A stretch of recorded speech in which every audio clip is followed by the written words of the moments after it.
Hello everyone, welcome to Royal Palace online crash course classes. Today I am going to give a quick recap of thermodynamics. So detailed discussion we have already done in regular classes.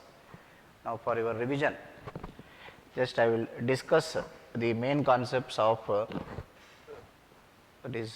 overall recap of thermodynamics. So let us see here. Thermodynamics is interconversion of thermal energy to mechanical energy. Thermodynamics name itself indicates thermal energy is converted to mechanical energy. Mechanical energy or mechanical energy is converted into thermal energy. Suppose if a water drop is falling from a height h, this potential energy can be converted to heat, thermal energy. Potential energy is equal to Jh. In last video also we discussed Joule's law. This is the condition. If a fast moving bullet is stopped, the kinetic energy of bullet is converted into J into H. J is called mechanical equivalent of heat. It is 4200. Actually, if you get confused to take J value, you can remember that J is only a unit converter. It is only a unit converter.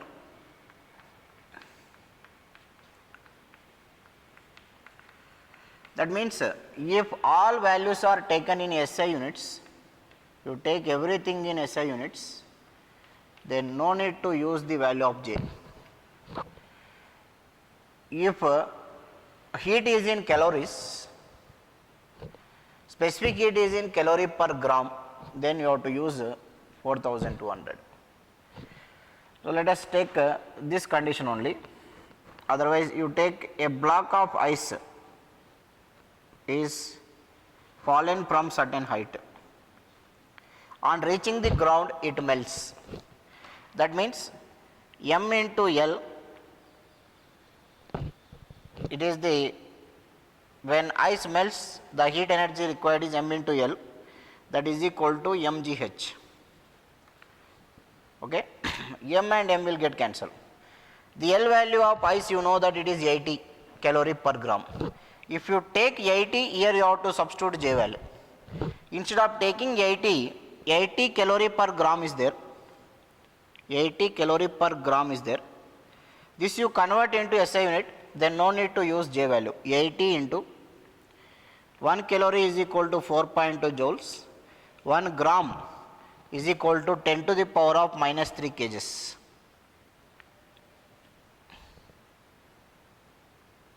Here we have to use J value, no, according W is equal to J. That J value we are getting here only. This is equal to, this part is equal to 4200. Now understood?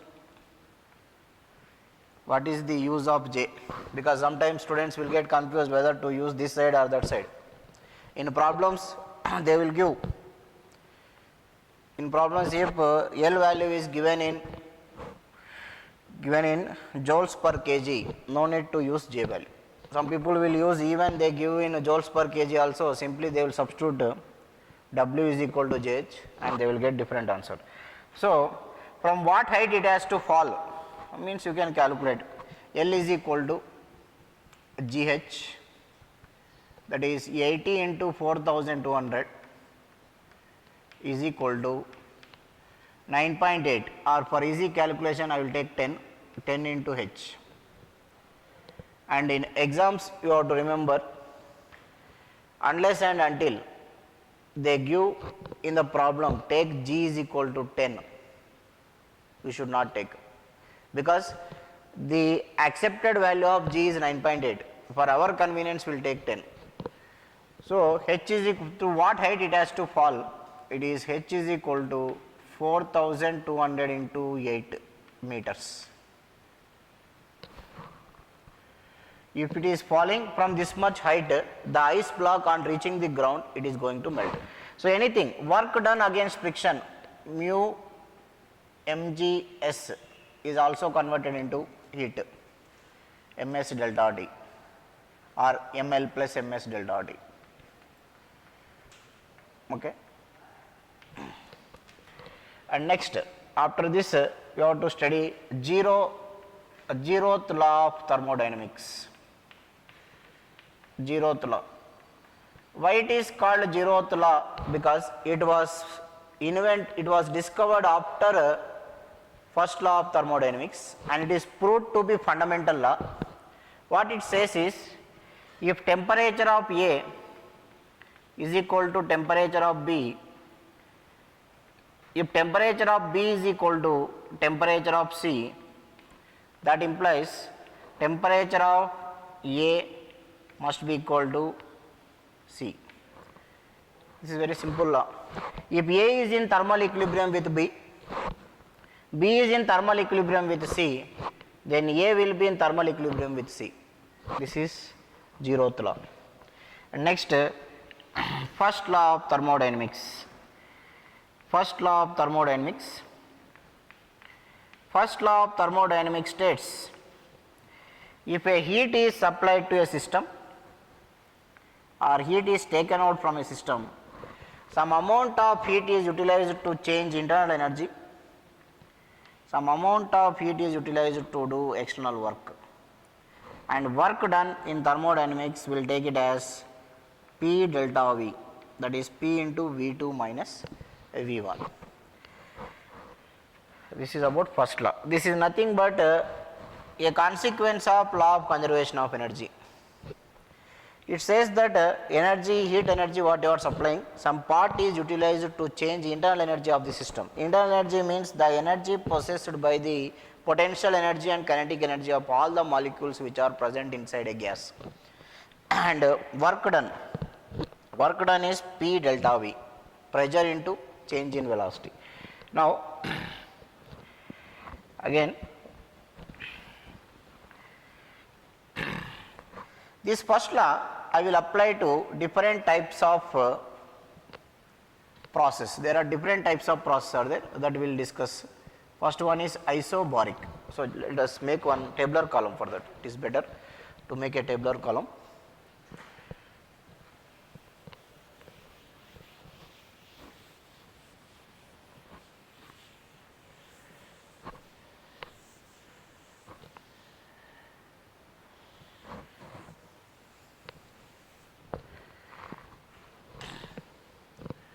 First is isobaric.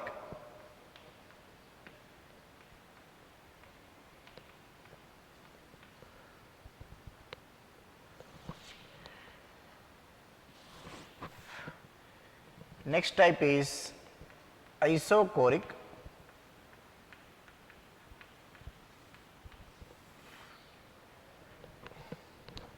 And next type will be isothermal.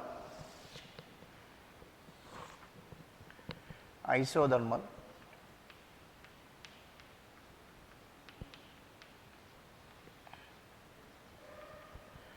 Next is adiabatic.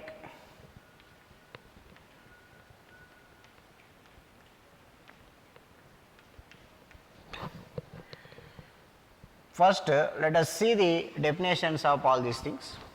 In isobaric process, bar means pressure here, pressure remains constant, P is constant.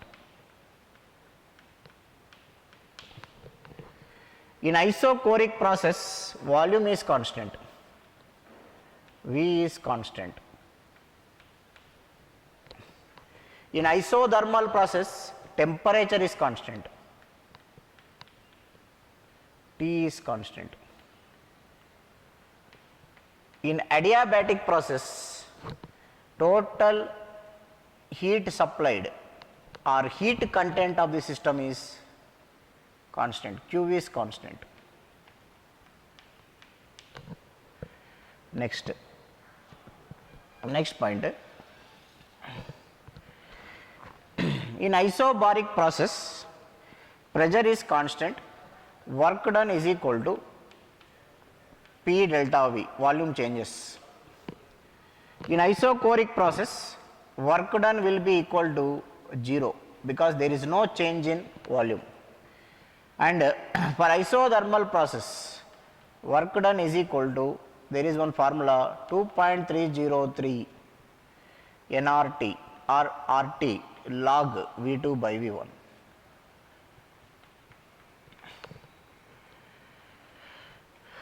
For adiabatic process, work done is equal to R by or NR by gamma minus 1 into T2 difference of T1. Okay. These are the work done formulas. Now, if you write first law here, it will be dq is equal to du plus dw. It will not change. If you write first law for isochoric process, dq is equal to du. If you write first law for this, dq is equal to dw. dq is equal to dw. If you write first law for this, minus du is equal to dw. Here pressure is constant, work done is also there. Here work done is 0. But here what is 0 here? Internal energy is 0. Here du is equal to 0. Why? Because internal energy is directly proportional to temperature. If temperature is not changing, change in internal energy will be 0. So, sorry, internal energy is not 0, change in internal energy is 0. Here total heat contents remains constant, means dq is equal to 0. It is better to write here only, du is equal to 0 here. So, if you take the first law of thermodynamics, dq is equal to du plus dw, for this process it remains same. For this process dq is equal to du, for this process dq is equal to dw.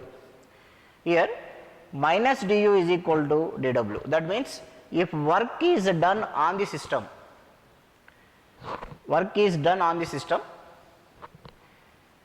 then work is done on the system, internal energy increases. Adiabatic compression increases temperature. Adiabatic expansion decreases temperature. So, when work done by the system, internal energy decreases. Okay. And adiabatic process occurs in isolated system. It occurs in isolated system. And here you can observe whatever energy change you are giving, that is going to use for work done. So, maximum work done you can get from isothermal process. Here whatever heat energy you are giving, it is utilized to only to raise internal energy. If total heat supplied is utilized only for raising internal energy, then it is called isochoric process. And if heat energy which is supplied is utilized to raise internal energy and to do external work, it is isobaric process. Okay. So, these are the different types of process and how to write this first law. And in first law there is some sign convention, just we will have a just recap on that. So, dq is positive,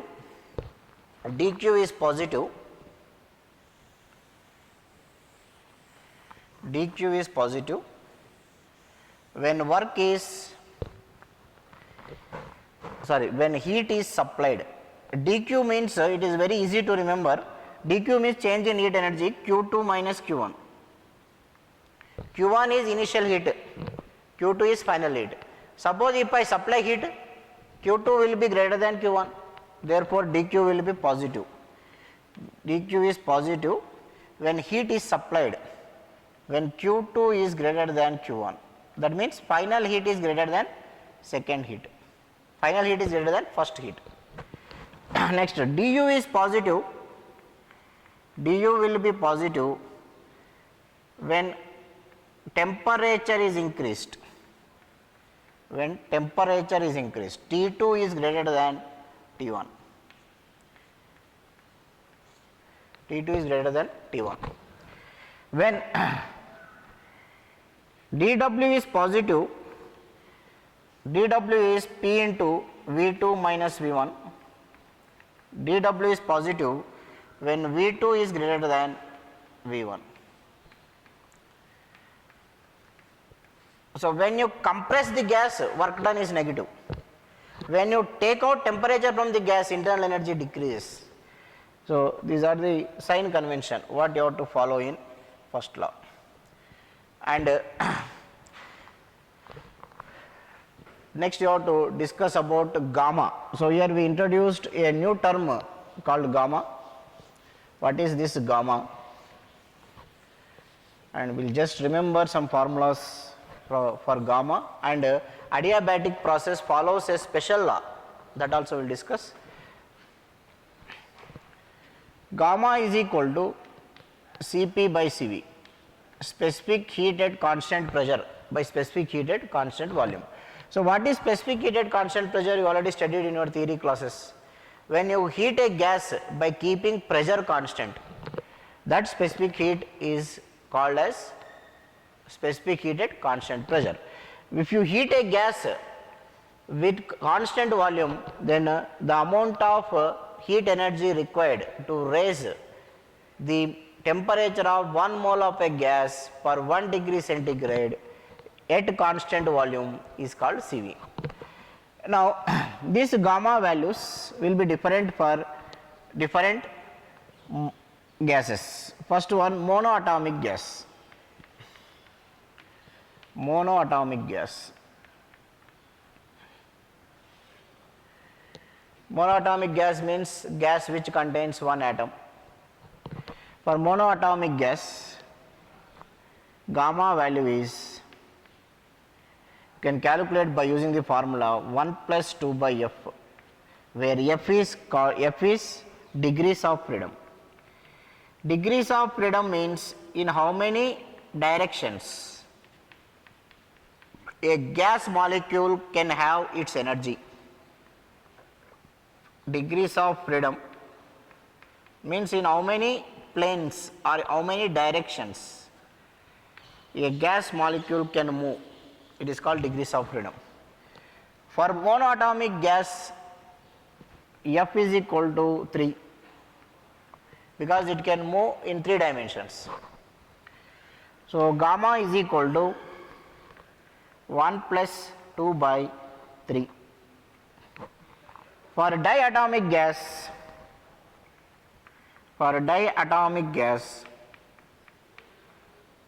F is equal to 5.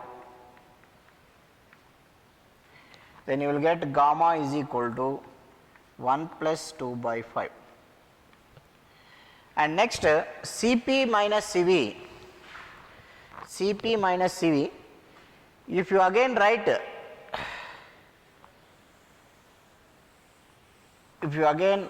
your first law of thermodynamics in terms of Cp and Cv, dq is equal to, dq is ncp delta T is equal to ncv delta T plus P delta V. Heat supplied. Here we are keeping pressure constant. That is why I am taking at constant pressure what is the heat supplied? Ncp delta T. Now again in isochoric process, dq is, what is dq? It is at constant volume. So what I can write? dq is equal to, du is equal to ncv delta T. Okay. Next, in isothermal process, what you can write? In isothermal process, dq is equal to dw. So you can know dq is equal to, same formula you can take, dq heat supplied is equal to, this is the formula, 2.303 RT log V2 by V1. Then this is nothing but internal energy change. You can take same, W is equal to R by gamma minus 1 T2 minus T1. And there is one more formula, that is Cp is equal to Cp minus Cv is equal to R, where R is the universal gas constant. Cp minus Cv is equal to R. Cp minus Cv, Cp minus Cv is equal to R. Okay, this is one formula. So if Cp minus Cv is equal to R, Cp by Cp is equal to gamma. Based on that, you can calculate the relationship between Cp and Cv in terms of degrees of freedom also. You can take this, you can find. Sometimes in exams they are going to ask degrees of freedom. They will give work done in adiabatic process and they will ask you to find degrees of freedom. And one more thing what you have to remember is adiabatic process follows a special law. Normally gases follow PV is equal to nRT. This you already know from your subject called chemistry. But adiabatic process is a sudden process. It follows PV to the power of gamma is equal to constant. It follows a special law, PV to the power of gamma is equal to constant. So this formula we can eliminate P. How can we eliminate P? Is from this you can eliminate P. P is equal to what you can write? nRT by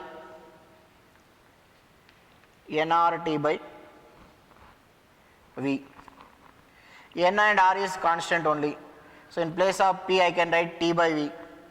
So T by V into V to the power of gamma is equal to constant. So this I can write it as T into V to the power of gamma minus 1 is equal to constant. So why I am showing how to write this?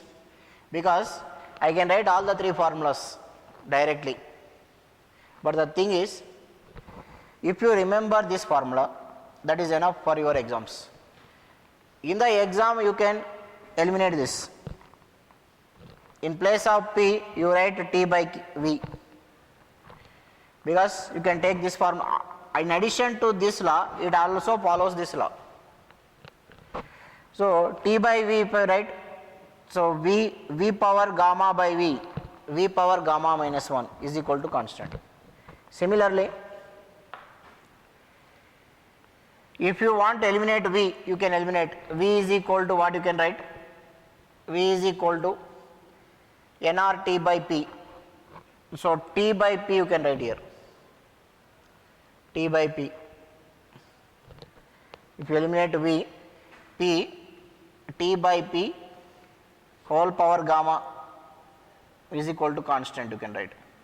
So that means from this what you can write? P power 1 minus gamma, T power gamma is equal to constant. So why we have to use this formula? Mean they will ask what is the final pressure. If a gas is compressed suddenly, if oxygen gas is compressed suddenly, means it is a diatomic gas. Okay. For that P1 V1 to the power of gamma is equal to P2 V2 to the power of gamma. This formula you have to use. Okay. That is the gamma value. And if they are mixing, suppose if two non-reacting gases are mixed. If two non-reacting gases are mixed, then what is the specific heats of the mixture? Is N Cp of mixture is equal to Cp of mixture is equal to N1 Cp1 plus N2 Cp2. If they are N, you can go for N by N1 plus N2. Cv of mixture is equal to, similarly same formula, N1 Cv1 plus N2 Cv2 by N1 plus N2. Then gamma of the mixture is equal to Cp of mixture by Cv of mixture.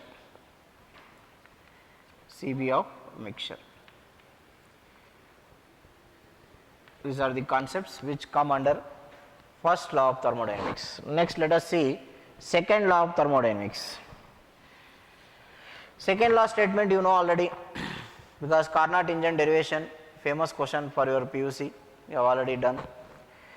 So what is second law says that it is impossible to transfer heat from low temperature to high temperature without an external agent. Without doing some work we can't. And what is efficiency of Carnot-Ingen? Efficiency of Carnot-Ingen is equal to 1 minus T2 by T1. How to take T2 and T1? You will get confused in the exam. Just I will tell a small trick. Efficiency should get less than 1. We learn what is T2, what is T1, temperature of source, temperature of sink we learn. But in the exam we will get confused what to take T2 and T1. Answer you should get less than 1. According to that you take. T1 should be greater. 1 minus 1 by 3 how much you will get? Suppose if 1 minus 1 by 3, 3 minus 1 by 3, 2 by 3. So you are getting less than 1. So T1 should be greater than T2. Like that you have to take. This is efficiency of Carnot-Ingen and same formula we will use for efficiency of heat engine. That is Q1 minus Q2 by Q1. Similarly,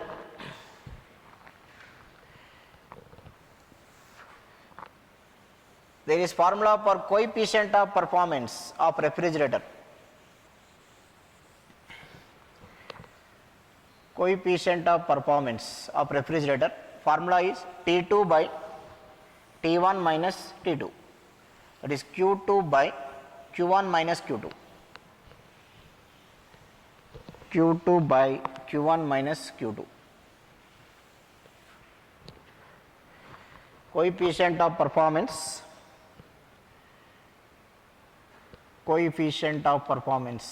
of refrigerator. Refrigerator is reverse heat engine.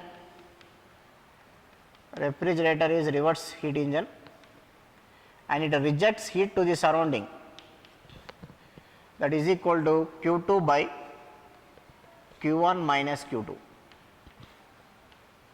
that is T2 by T1 minus T2. Okay, this is coefficient of performance.